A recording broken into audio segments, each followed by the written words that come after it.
Back in follow-up segment tonight, another racial demonstration in Missouri. Less than 100 demonstrators tried to block Interstate 70 yesterday. Police arrested 35 people, most of them for unlawful assembly, but 4 on charges of assaulting police officers. The demonstrators protesting the shooting death of Michael Brown a month ago. And joining us now from Los Angeles, Alfonso Rachel, a commentator on PJTV. So you watched the story from the beginning. What's the headline for you as it unfolds? Well, look, if you want cops to not shoot black people, do things like don't rob liquor stores, and if you're protesting, don't throw things at cops. Look, I'm sad about the death of Mike Brown. I really am. I don't know what happened. I'm not going to sit here and try to pretend like I do. But I know that there are certain things that lead up to this tension between cops and civilians, and doing things like robbing liquor stores and trying to bully people and getting out there and throwing things at cops ain't going to help the situation much. All right. Now, Michael Brown, 18 years old. Teenagers make mistakes. I'm sure you made mistakes. I did. Every American teen makes mistakes. We don't quite understand the big picture. A lot of people use intoxicants, and that leads to this kind of thing. The police are given power. They're given training. They're given a gun and the power to arrest and detain. Coming with that power, though, is the responsibility of restraint. And that's where this tension comes in, where you expect people to make mistakes, expect people to do bad things, but the police officer has to be responsible every second. And sometimes he or she makes a mistake. I think this is a mistake. That's how it looks to me right now. But if that's what the ruling is, then the black community is going to go wild in America. They want vengeance right now, I believe, some black Americans.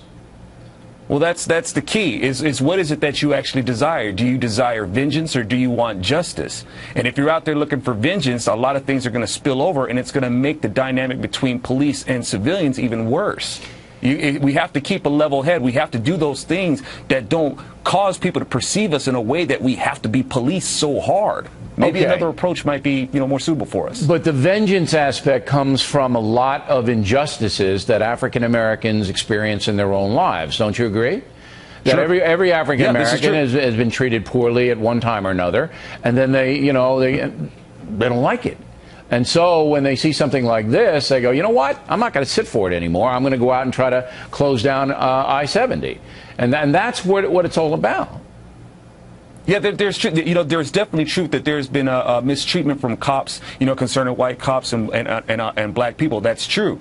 But there's also responsibility of not inviting this kind of harassment from cops. Like I said, if you're robbing a liquor store, if you're going out and you're acting, if I can just go ahead and use the word thuggish, you may be inviting a response from the police officer. Now, like I said, I don't know what happened. I'm not going to go and charge the police officer. I'm not going to say that Michael Brown was guilty or innocent.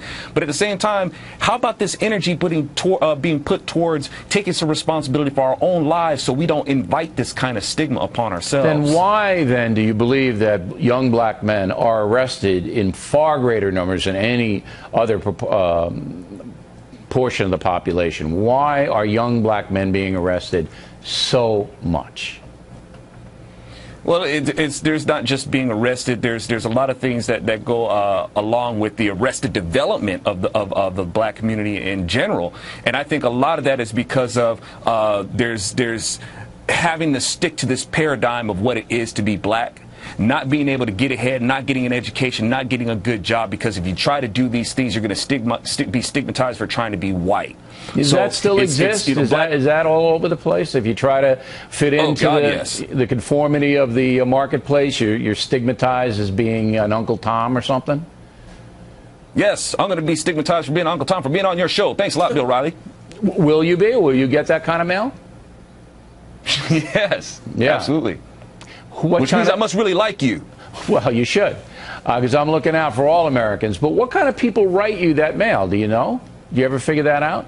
It's usually your left-wing liberals, progressives, Afrocentrics who buy into the liberal narrative. Yes. Okay. All right, Mitchell. We're going to have you back on. Very interesting discussion. We appreciate you taking the time. We come right back.